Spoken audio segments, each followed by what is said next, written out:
qayerda ishlaganini eslasak, hammasida albatta mana shu narsa bor. Turon bilan Neftchini o'tish o'yinida bu masalan albatta janjal to'pron u yerda bor. Turonni Superligaga chiqib turishi hakamlik masalasida aytgan gaplarida u bor. Osiyo chempionatiga bor finalda dahshatli o'ynaganimizda u bor. Ya'ni men nima demoqchiman? U bor yo'q hozir 33 yoshdagi murabbiyda, o'zi 33 yoshda bizda juda ko'p futbolchilarimiz futbol o'ynayapti hali ham. 33 yoshida bu erishgan narsaga erishgan mutaxassis yo'q. Xatodan hech kim forig' emas-da, hamma xato qiladi.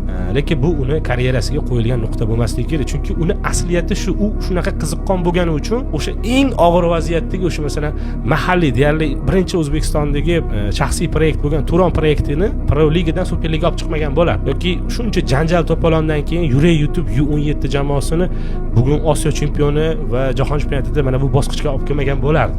Chunki uni asliyatida shu olov bor, xarakterida olov bor, kayfiyatida bu shu bilan bog'liq bo'lsa kerak deb o'ylayman. Bitta mutaxassisga ko'ngil olmasligimiz kerak.